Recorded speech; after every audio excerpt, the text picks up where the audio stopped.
it's a worthwhile conversation, right? Because we're hoping that we encourage and empower a group of folk who have benefits there on the table to take them up, right? And some of those benefits are social connection and a particular way in which you can connect socially, which has been found to be different than just friendship. There are additional benefits that social connection of sexuality or sexual intimacy has, even on longevity, right? So we know that the more socially connected you are, the longer you live. And there are probably a million different pathways in which that mechanism happens, but I wouldn't doubt that some of them are biological. So there are a lot of protective factors among that can be captured by having these sexual intimate relationships with other folk. Also, there are some tangible physical benefits. There have been studies that have shown that even pain sensitivity decreases the more frequently someone engages in what I would consider healthy sexual experiences, which are chosen, reciprocated experiences that are wanted and beneficial, mutually beneficial.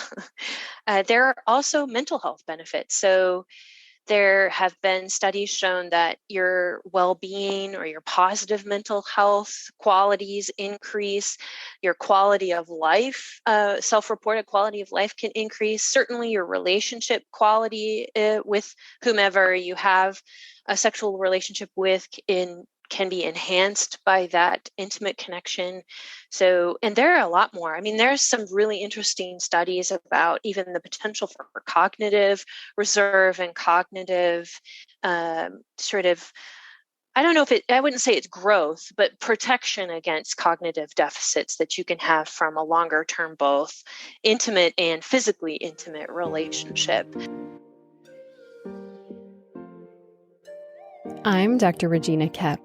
I'm a clinical geropsychologist, which means that I'm a psychologist who specializes with older adults and families. And this is the Psychology of Aging podcast, your go-to resource for mental health and aging. Today's podcast episode is all about attitudes about sexuality and aging, and some facts about intimacy and aging and sexuality in older adulthood. It's important to know that our attitudes about sexuality and aging might actually influence an older adult's sexual health. So researchers have found that sex among older adults is often viewed very stereotypically as shameful, disgusting, laughable, and even non-existent. And of course, these views are wrong and can lead to internalized stigma and increased sexual problems for older adults. During this episode, in this interview with Dr. Maggie Syme, I share an example, a clinical example of sex being denied to an older adult, even in their own personal, private sex life, as an example of non-existent sex, or you shouldn't be thinking about that at your age. And of course, when we internalize stigma related to later life sexuality actually has harmful effects for older adults. Much of the research has been done in healthcare systems and long-term care communities related to sexuality and aging. And what research has found is that there are incredibly mixed results on permissive versus restrictive attitudes about sexuality and aging.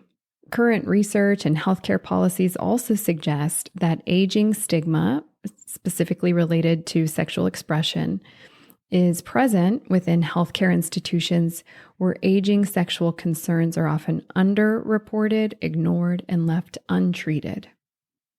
And that gives us some information about what is valued among staff as it relates to older adults. So are older adults actually having sex? In a recent survey of more than 1,000 adults between 65 and 80 years old, and this was published in 2021, and today's guest and I talk about this, this survey found that close to 51% of men and close to 31% of women report being sexually active. In this same survey, when it came to discussing sexual health with healthcare providers, only 17.3 of adults 65 to 80 reported speaking to their healthcare provider about sexual health in the past 2 years. And of those, the vast majority, like close to 61%, initiated that conversation. Okay, so now researchers, and one of those researchers is today's guest, conducted a community sample of older adults to see, so do older adults in the community, not staff, not healthcare providers, just general older adults living in the community, what sort of sexual stigma beliefs do they hold? And what researchers found, one of those researchers, like I said, being today's guest, found that beliefs that stigmatize sexuality and aging might not be as prevalent in the general population of older adults as it is in healthcare systems and in long-term care communities. And that's an interesting phenomenon. Researchers are attributing this to baby boomers moving into older adulthood and replacing previous generations. And of course, baby boomers bringing a more sexually liberal belief system that places higher importance on sexual well-being. And of course, that's a broad generalization about a cohort, right? But we know with the hippie movement, I was a child of the hippie movement.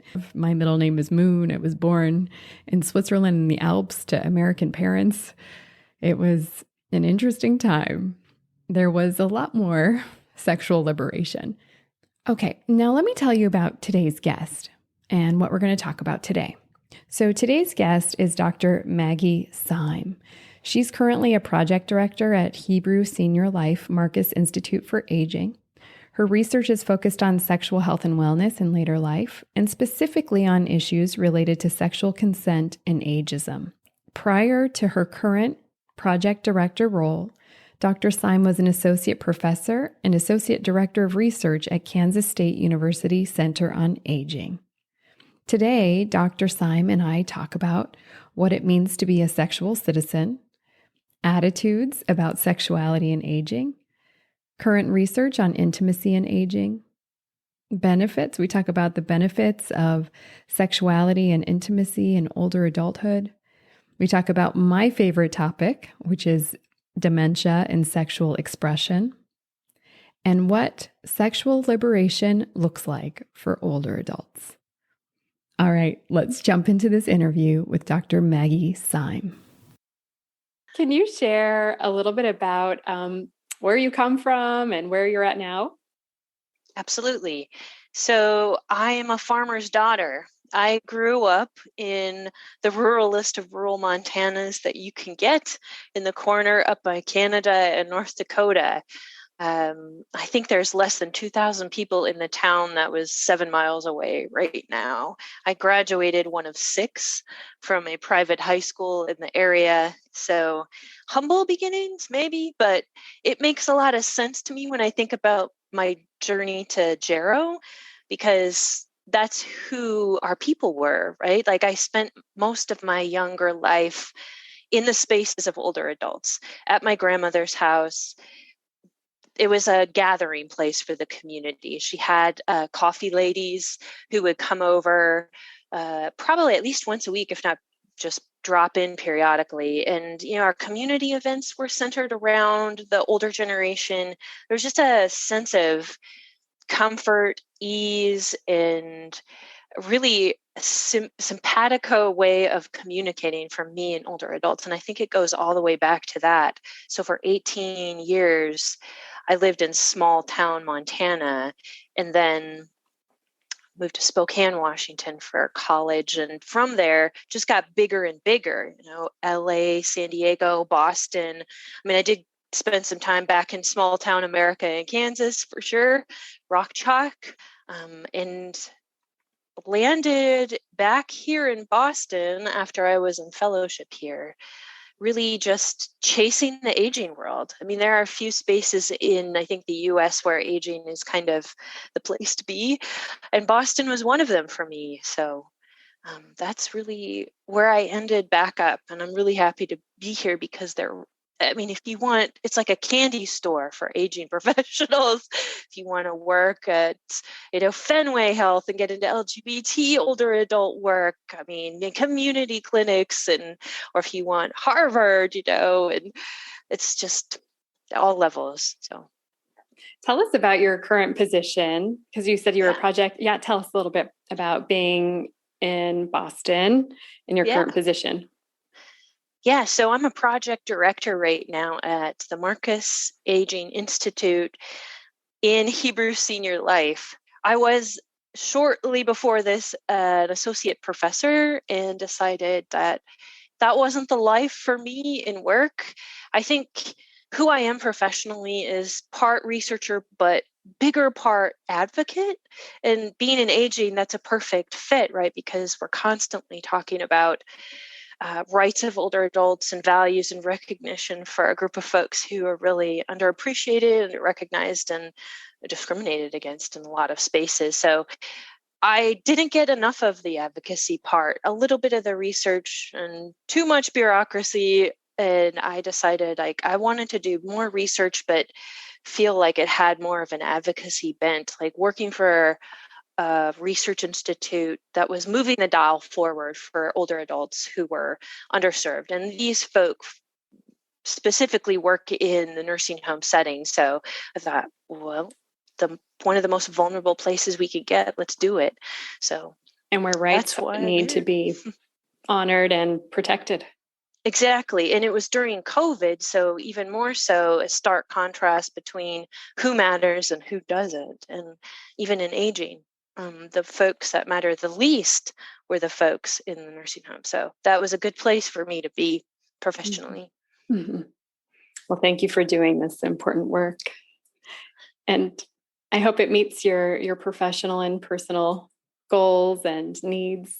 Someday I don't think I'll do research at all, and I'll just be in a nonprofit somewhere using those skills, those analytic skills, to look at patterns and existing data and tell people, like, this is what you should be doing to making your agenda more visible and getting more rights for hopefully older adults. That would be like a dream job. And speaking of research and advocacy and rights, one of your areas of specialty and research, and which maybe culminated, maybe didn't, but was represented at least in a recent clinical gerontologist journal, was on sexual health rights and sex rights for older adults.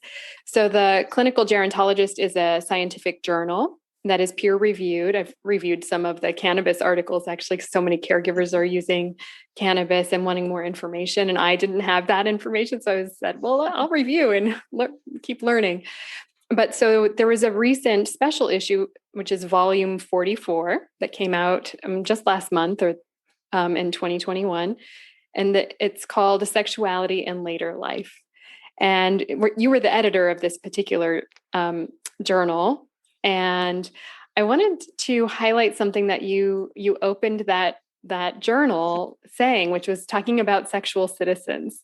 And so if it's okay with you, I'm going to just quote you. And I think you were quoting somebody else. So yeah, quote of a quote. A quote of a quote, yeah. It's like a parentheses within a parentheses. Yes. Okay, so here we go. And it was one of the first times I had, and maybe I've skipped by it before, but the term sexual citizen, and I really enjoy it, and I wanted just to share it with everybody. So you write in even the first paragraph here, sexual wellness is part of the tapestry of mental health and confers psychological, cognitive, and physical benefits throughout older age. However, wellness is unattainable without first granting sexual rights that are integral to being a sexual citizen in this culture, defined as, quote, control over one's body, feelings, relationships, access to representations, relationships, public and socially grounded choices.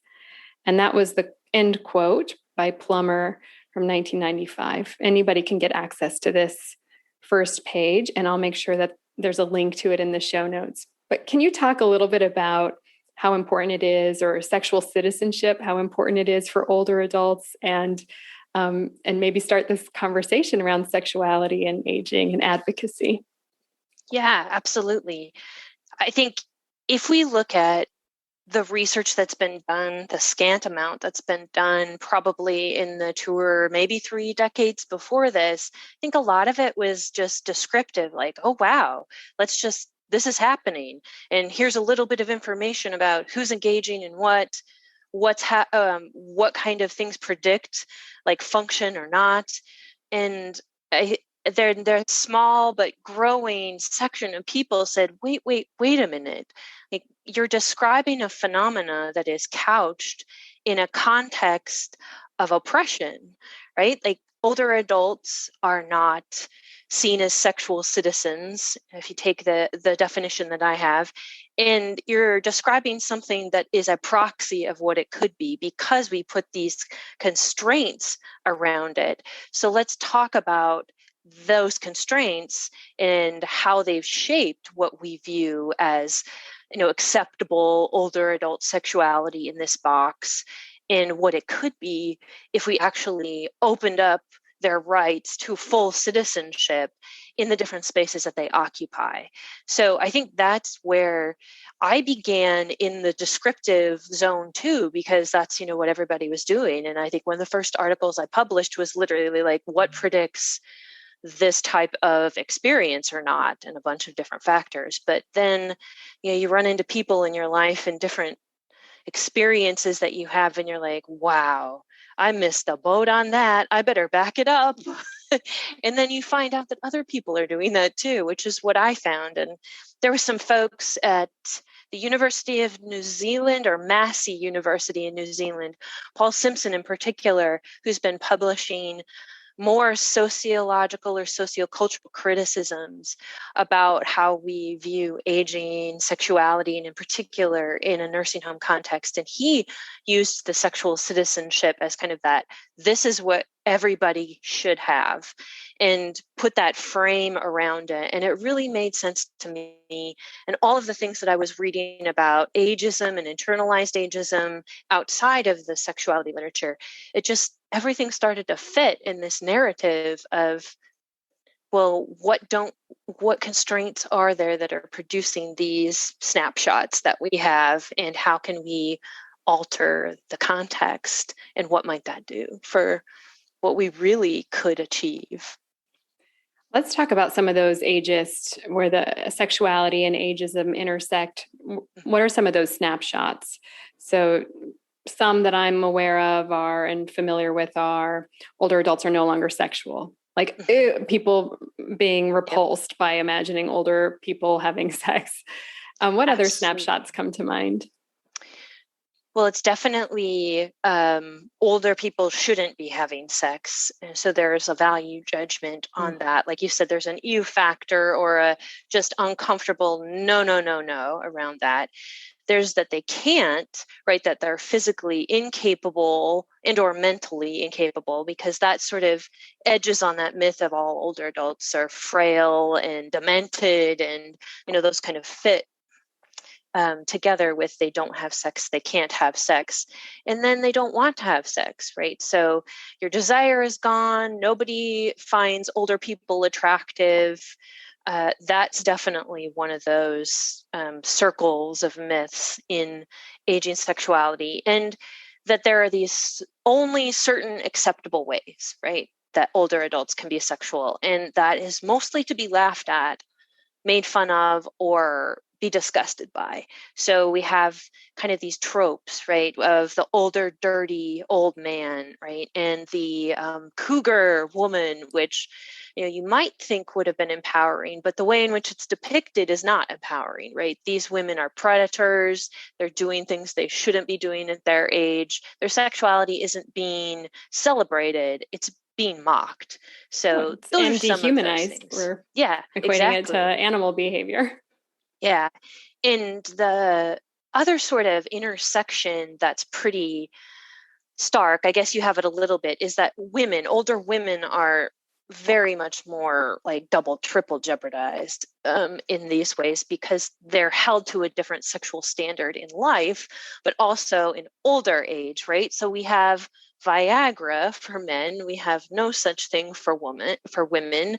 They, after reproductive age, right, aren't supposed to enjoy sex because that's not morally acceptable.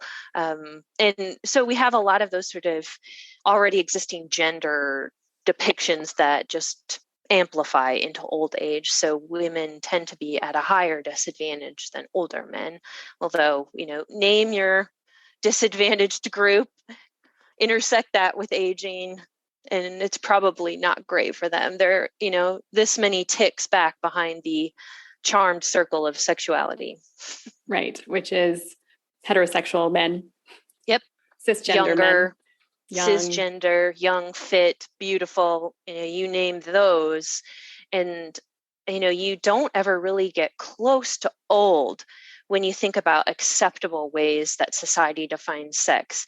There are acceptable ways for women to have sex. There are acceptable ways for men to have sex. Most of the time, it's as you defined in those spaces of heteronormative, cis-normative, age, young normative, and beauty norms. And often, getting a little less so, but it used to be marriage, right? Or a committed relationship was the way in which it had to be defined, which X'd out quite a large number of folk who weren't interested in either second relationships or any long-term partnerships. And that might be more the case for some older groups than others too. So. Mm-hmm. Mm-hmm. Right. So then they're left entirely out of the conversation. In the journal that we were mentioning early on, one of the articles, which was entitled Interest in Sex and Conversations about Sexual Health with Healthcare Providers Among Older U.S. Adults, they surveyed more than 1,000 people between the ages of 65 and 80 and found that 50.9% of men and 30.8% of women reported being sexually active, yet 17.3% of those surveyed reported speaking to their healthcare provider about sexual health in the past 2 years. And of those people, of that 17.3%, their providers were not the person who would initiate the conversation. 60.5% of the time, patients initiated the conversation. And so I like to give statistics about how often older adults are indeed having sex. So those are adults between 65 and 80. There are other studies that show that, yes, older adults remain sexually active. And so I'm wondering if we could have a conversation about what some of the benefits of sexual activity are in older adulthood, and then maybe talk about what older adults and health and mental health and senior care providers can do to initiate these kinds of conversations so that the ball is not always in the older adults' court. Yeah. Well, you're right. It's a worthwhile conversation, right? Because we're hoping that we encourage and empower a group of folk who have benefits there on the table to take them up, right? And some of those benefits are social connection and a particular way in which you can connect socially, which has been found to be different than just friendship. There are additional benefits that social connection of sexuality or sexual intimacy has, even on longevity, right? So we know that the more socially connected you are, the longer you live. And there are probably a million different pathways in which that mechanism happens, but I wouldn't doubt that some of them are biological. So there are a lot of protective factors among that can be captured by having these sexual intimate relationships with other folk. Also, there are some tangible physical benefits. There have been studies that have shown that even pain sensitivity decreases the more frequently someone engages in what I would consider healthy sexual experiences, which are chosen, reciprocated experiences that are wanted and beneficial, mutually beneficial. There are also mental health benefits. So there have been studies shown that your well-being or your positive mental health qualities increase, your quality of life, self-reported quality of life can increase. Certainly your relationship quality with whomever you have a sexual relationship with can be enhanced by that intimate connection. So, and there are a lot more. I mean, there's some really interesting studies about even the potential for cognitive reserve and cognitive sort of, I don't know if I wouldn't say it's growth, but protection against cognitive deficits that you can have from a longer term, both intimate and physically intimate relationship. Again, exact mechanisms not known yet, but we do know that folks who don't do those things tend not to have these benefits at the highest level that folks who do have these sexual experiences still do. Yeah, it was an article from another gerontology journal, maybe a year and a half or 2 years ago, reported that people who were sexually active also scored better on cognitive screeners. Yeah. And I was, the healthier our heart is, the healthier our brain Absolutely. is. Generally, there's so much correlation. If you're physically able to have intercourse and engage in a physical sexuality, that, might be healthy for your heart. And then that also is healthy for your brain. Exactly. What are your thoughts about that? Well, I would say absolutely. I think that there are so many ways in which sex is like a cacophony of experiences for your body and mind, right? It's not just increased blood flow, which could help with all kinds of different cardiovascular conditions, which has also been found, right, to increase your cardiovascular health or be associated with increased cardiovascular health. You get better sleep, for your brain, which is intensely good for your brain. Your social relationships, again, you get those positive benefits from. So you've got, I want to say, chemicals in your brain to make it at least accessible for people, chemicals in your brain that are pumping through there that increase your wellness and your physical wellness and your brain health. And there's emotional and intimate connection and feelings of sexual self-esteem that are feeding into all of these different parts of your brain and your body and your mind, and that are likely going to produce long-standing benefits. So it doesn't surprise me that folks who are able to enjoy and engage in healthy sexual experiences for longer across their lifespan are building better brain health, or at least potentially benefiting from a baseline good brain health and then being able to build onto that. Yeah.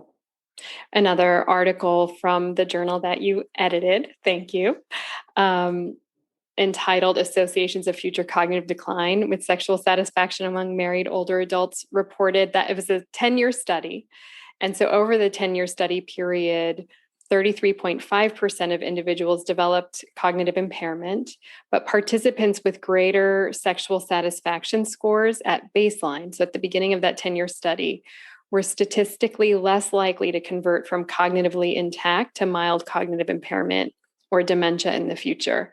And so that, again, was people with greater sexual satisfaction scores in the study at the beginning of 10 years were less likely to convert to mild cognitive impairment or dementia.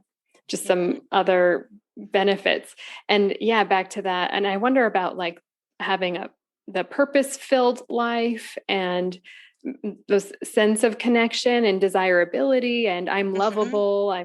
What are your thoughts about that?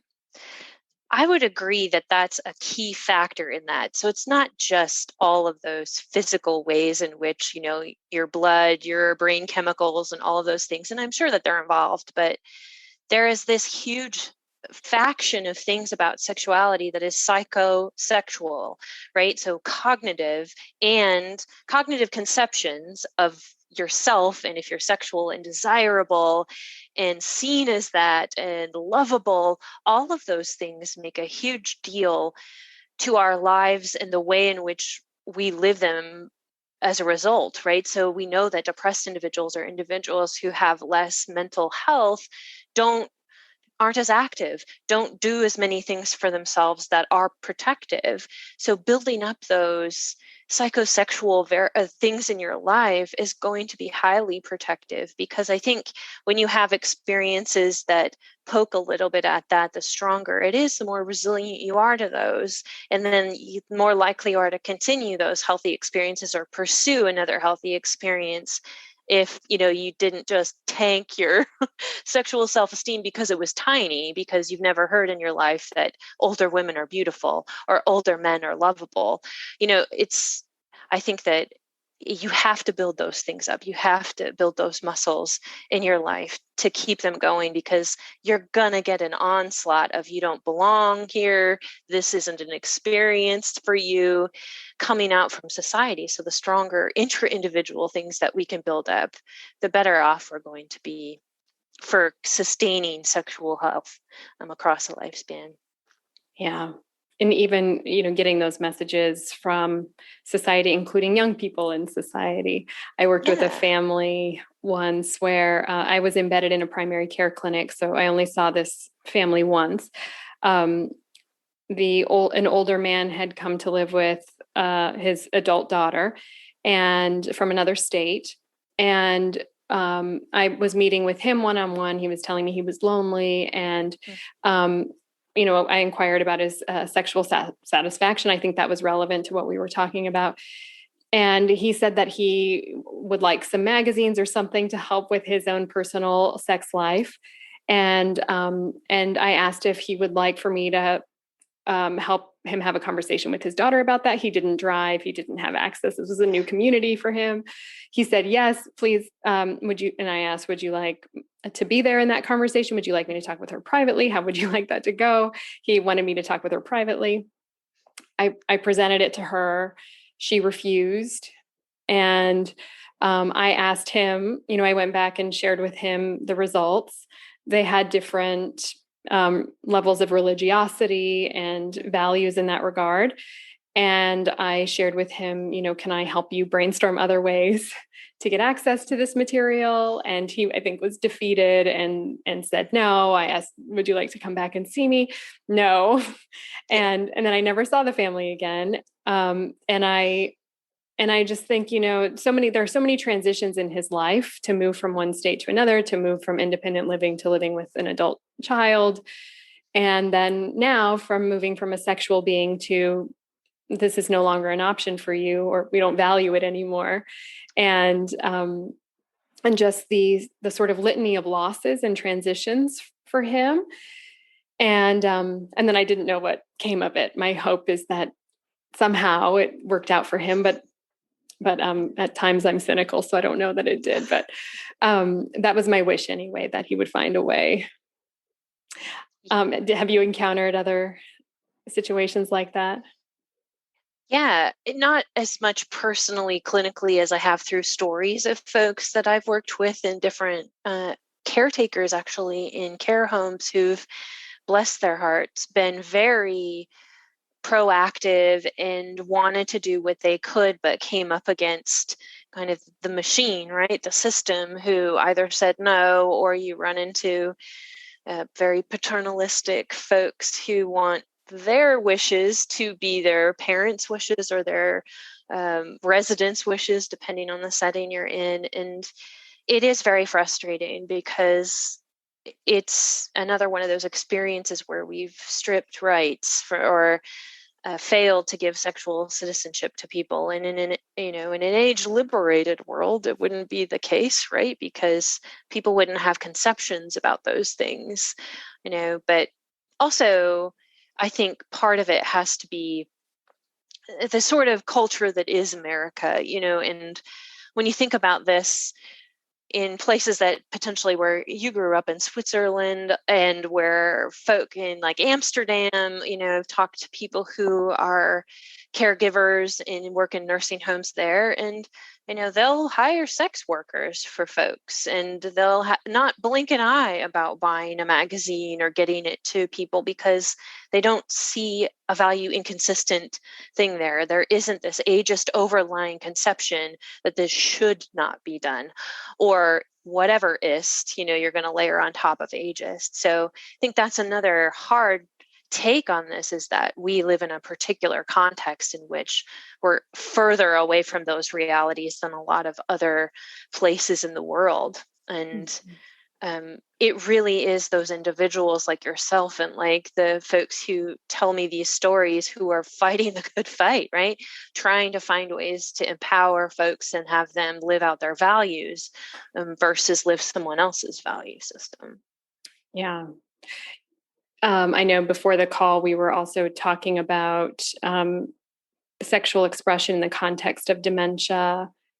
And with that, in the context of diminished capacity, because as the illness course of dementia progresses, people often will lose capacity to make certain decisions about their lives and maintain other access to other decision making. And often sexual decision making can maintain even after we lose capacity to drive or lose capacity to manage our finances or vote.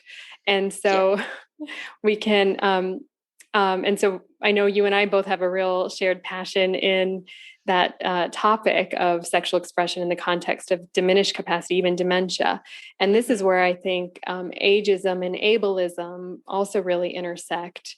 But some research shows that adult children tend to be less encouraging or affirming of their parent with dementia engaging in a sexual relationship than a spouse, even. And I think that's just a kind of another example of that paternalistic sort of point of view and removing some of the citizenship from the person. It's a difficult place to be navigating a nursing home and rights. And we know that they're extremely highly regulated organizations and often get dinged for things that I would have told them to do in terms of prizing people's sexual citizenship or social or intimate citizenship. And I know that that's a difficult place to be. And I have a lot of respect for folks who go into that and try to live the person-centered care life with their residents. And sex is a really sticky issue in a lot of nursing homes. But I think it's partially, as you said, the way we think about it. It's not, can you have sex or can you not have sex? That coincides with, can you make decisions versus can you not make decisions? I think what I'm trying to help people understand is that you can answer those questions differently for everybody. And there is always some level of intimacy in which the risk is low enough to be able to let someone engage. So maybe they have diminished capacity, as you mentioned. And like you said, I mean, I don't think that it's the same level of decision to say, I'd like to take away my life-saving medications versus I'd like to kiss that guy. I mean, those are different decisions with different timings and very premeditated on one end and not at all and in the moment on one. So how can we say that the same exact capacities rule over those types of decisions? It would be like, well, I guess they can't decide what they want to eat either, even though they're sitting in front of the hamburgers, so we need to think about this in a little more malleable sense. If they're losing cognitive capabilities that maybe keep them from making the highest level of risk decisions, the things that probably should be slightly more premeditated, like, should I have unprotected sex with him because I think we've talked about our sexual history and we're both have tests and we're clean? Okay, that's something that might happen in the real world. That's risky, but people reason through it. But oftentimes we're just talking about things like holding hands or seeking out intimate contact. And I don't think that requires the same capabilities. So if you're found to not have these capabilities, fine. But what can you do on the spectrum that's low enough in risk in terms of expression that fulfills the need to connect and to be intimate with someone, maybe yourself, but it's at low enough risk? And that's what we're about here, is the most you can do at the most manageable level of risk. I always say there is no risk situation. I know that a nursing home doesn't want to hear that because they want there to be a no risk situation. There's a risk in getting out of bed. There's a risk in picking up a fork. There's a risk in getting into the assisted bath. There are no risk situations. So why are you holding sex to this standard? Or intimacy?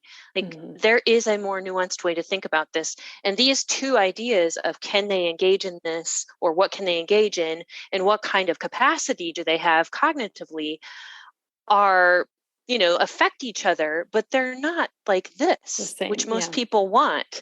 And I think there is no black and white either, yes or no. It's okay, well, they can't maybe make this complex of a decision, but they could make this complex of a decision. So in that level of expression, where might the risk be most manageable that they are seeking out in expression?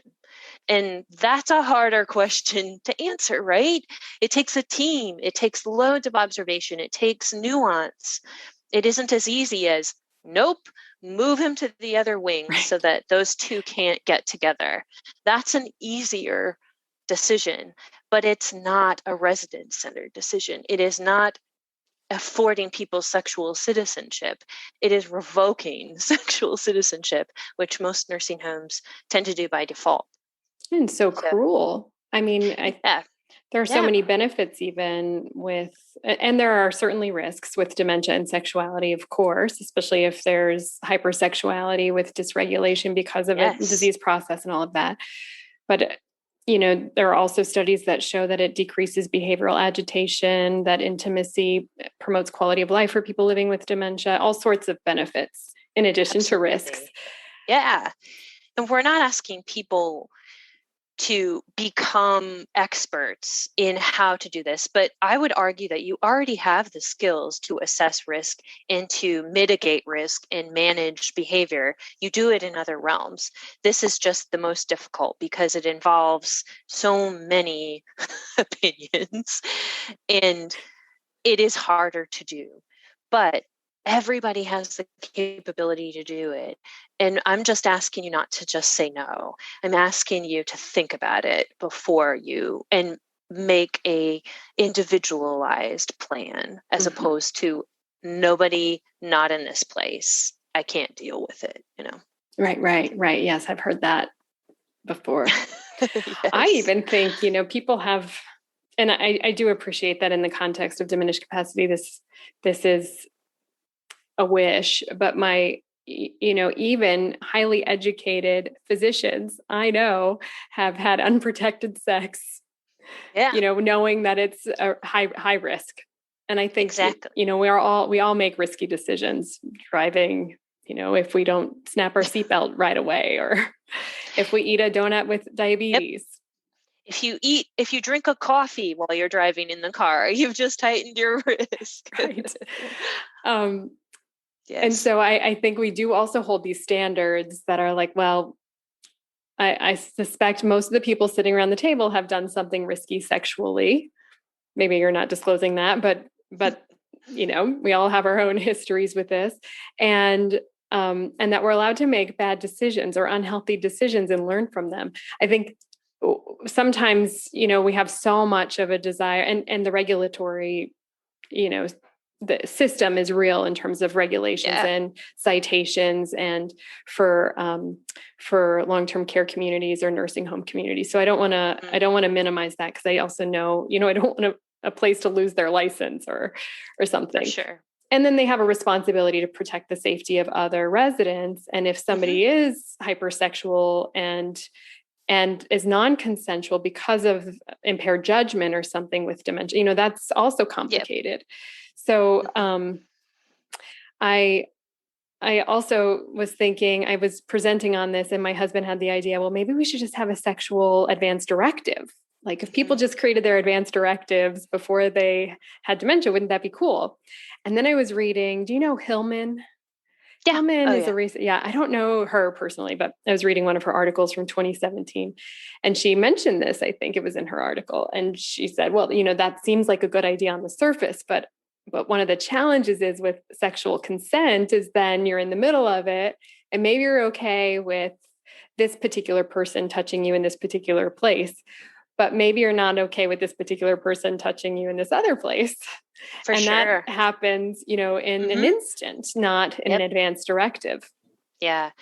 I think there has been off and on this idea thrown around, right, about a sexual advance directive. And there have been a couple of pieces, interestingly, by in the legal arena about like their feasibility and things like that, particularly after the Rayhan's case in Iowa, and that being such a high national profile case. And I think the bottom line is, if you're correct, there's so much nuance to it that it would be difficult. And advanced directives in general are a bit of a sticky wicket legally sometimes anyway to enforce. But I think where they probably have the most bang for your buck is if you're in a committed relationship and one of you becomes incapacitated, sort of having that, this is my life partner, this is whom I'd want to be physical with, these are my values around sex.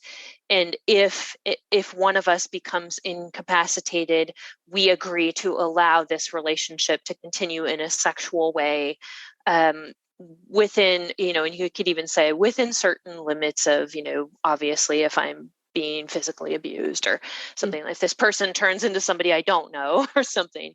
But I think there's a potential for a more limited application in those situations, because those, like Henry Rand's, become very tricky when someone from the outside gets to make a decision about your already existing long-term sexual intimate relationship based on sort of the changes that one of you has cognitively. And that's tricky. Particularly, obviously, if one's an institution, it's a lot more under the table if you're both at home, right? So, but I think that in those cases, it kind of gives us some tool to be able to use. However, I'm pretty skeptical of that holding up in court until we actually get a case where it worked. But it doesn't mean it stops you. Like I did a presentation once to a group of faculty in a psych department about my research on this. And one of them actually contacted me afterwards and said, my wife and I are redoing our wills and I'm interested in putting something like this. We're interested. It wasn't like he was saying, I want this. And he did. They changed their will to have some language around that if one of them became incapacitated and was living outside the home. And I thought, well, good for you. Try it. Do it. I mean, what can it hurt? Right. Hopefully people will take that as substituted judgment, and say, yes, that's, what they intended. And just for some background information, the Rayans case was in Iowa or Idaho. I get those states confused. It was in Iowa. Sorry, Iowans and Idahoans. So in Iowa, he was a state legislator or something, and his wife had dementia, moved to a long-term care, memory care community. They remained intimate. Her adult children were opposed to this, were thinking that he was sexually assaulting her, charged him with rape. The adult children became her legal guardians, then charged him with rape, and he was tried and found not guilty. Yes. And so it's this sexual expression in the context of diminished capacity and dementia. So that's the case. It was all over the New York Times a few years ago. I'll link to it in the show notes of the episode if people want to learn more. It's an important case, and in my opinion, tragic for both Henry Rayans and the wife, who was separated from him and I think died while they were separated because of the adult children. I think painful indeed. And one of my wishes is for all long-term care communities, assisted living communities, memory care communities have a sex health policy, kind of like Hebrew Home Life has. In Riverside, New York or something, they have a sex health policy. And it's very simple. It's basically like, we honor sexual citizenship, like you're talking about. And if we're concerned that judgment might be impaired, or there might be exploitation, or there might be, shifts in an illness process that's impairing judgment, this is our process for investigating if this is a consensual relationship or not. But it at the outset, it honors sexual expression and sexual citizenship. And it's very simple. And my wish is that every community would have something like this, and then have a way of introducing the family and the people moving into the residents to this health policy, so that it's already on the table, so that if there are concerns, there already is sort of a conversation started. Yeah, I think that that's got to be the way to go, is to preemptively talk about these issues with someone coming in, whether it's a spouse or partner who's bringing their spouse or partner to the table, or adult children, etc., bringing in a family member, is to just say, oh, and among these other policies that we have, here's our policy around sexual expression, and it's written here. Let me give you a brief explanation. If this ever comes up, we can have conversations about this. Know that these are the guidelines that we follow, and feel free to address any concerns that you have. And depending on who is at the table and who takes up the questions, my sense is that most people be like, cool, let's not talk about that very much. Move along. Yeah. But, my hope too is that we will stay true to this idea of sexual citizen and amplify the rights of the resident as much as possible. Because as you know, Regina, you don't have to do everything a family member says. There is no legal recourse that they have for saying, I don't want my parent to do this, so they can't. What they can do is take their parent out of the home and withdraw, obviously, the financial compensation. But even if they're a guardian over a parent, there is no specific legal action around if you allowed something to happen that was protective of harm and risk, right? And if they are a guardian, there is no dependent power or there is no durable power of attorney for sex. It does not exist. So technically, it's sort of one of those gray areas that no one has jurisdiction over in specific. And we have too few court cases to know what would happen if we took this to the bricks, right? But in most cases, they're just getting what they want because they speak the loudest. And that doesn't cut it with me. A resident is your consumer. Mm-hmm. You are there to provide them with resident-centered care that is the best for them. And if this is the best care, protected from harm and reduced risk to the point of high benefit, I think that your argument's pretty strong. Mm-hmm. For allowing this to happen, particularly if, like you said, you have said at the outset, this is how we roll at this facility, given this particular area. I think it's good. And I know that doesn't give a lot of folks very much to go on, because they want something hard and fast, and they can, say, okay, well, if this, then I'm protected. But we just got a big gray area in terms of sex in the law in nursing homes. Well, I'm back to your point about teamwork and observation and interview and making decisions as a team.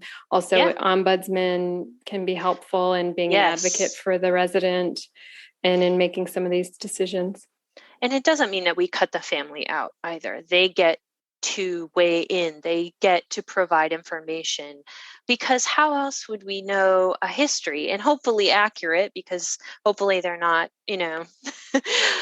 reinventing their parents' history to keep them from doing things. But you want to have the family be as large of an advocate as you can. There may come a time when you need to push back on the paternalistic attitudes and the boundaries that you've set around what adult children get to say and don't get to say about their own parents' care. But that goes for every thing. Mm-hmm. I want my parent not to be able to have ice cream. Well, they want it, and it's not going to, produce a lot of harm. I'm sorry. They're choosing it for them. You can't police that.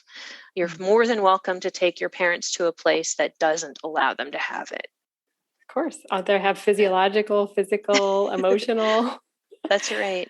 What is sexual liberation for older adults? And And then where can people learn more about you? Sexual liberation for older adults. I think in the future, if we were sexually liberated for older adults, we wouldn't have these tropes of older adults as comical or disgusting if they were engaging in sex. That would be one cue, right? We would still have them in our history, but we wouldn't have this purporting of those myths and those stereotypes that are currently governing aging sexuality, including that they're asexual, they can't do it, they're physically incapable, but also that it's disgusting and dirty. Like all of those things would be sort of, oh, really? Nobody really thinks that. Oh, I don't even, no. We would feel liberated too. If you were a 65-year-old, an 85-year-old, a 75-year-old, whatever, you wouldn't have age as a hang-up. You would feel your sexual self if you so chose. You would have a choice of partner if you wanted. You would be able to openly be older and gay, older and lesbian, older and bi, older and trans, Black, older and trans, whatever it was. We would be able to be out and about and feel confident, but safe, also safe in those spaces. And I think those things would key me into, I feel like we're becoming liberated and people are safe and confident and proud and not oppressed. Mm-hmm. And the opportunity is out there for them to have safe, chosen experiences, regardless of who you are as an older adult. You are no longer fettered to it must be heterosexual. It must be with a same age person. It must be only cute expressions. Those things would be gone. And a sense of security in where you are choosing to express these aspects of your life. Yeah, I wouldn't be harmed or. Yeah, I wouldn't have to worry if I was, potentially like an older trans woman or an older trans man, of going into spaces and expressing that with my partner and being either at least denigrated, but at most harmed physically because of my expressions. There would be a sense that I feel confident in the spaces I'm in of being who I am and expressing it the way I feel is authentic for me. You can feel free to contact me at my personal email at maggii.mai.29@gmail.com, and I'll be the most likely to respond from that one. So please do ask questions, give comments. I like this stuff. So. Oh, it's my all-time favorite. Well, thank you so much for sharing your perspective on sexual citizenship and sexual liberation with us. And here is to a more empowered and less oppressed, more authentic life for all of us. That's right. Thanks so much. Yay! You're welcome. Let's make the world secure for everybody. For all of the references and resources that Dr. Syme and I mentioned in this podcast, check out the show notes page for all the details. You can link to the show notes page wherever you listen to podcasts. Now, are you a mental health or senior care provider? I have a free guide just for you called the Mental Health Professional's Guide to Working with Older Adults. In it, you'll learn the 5 facts that every professional working with older adults must know.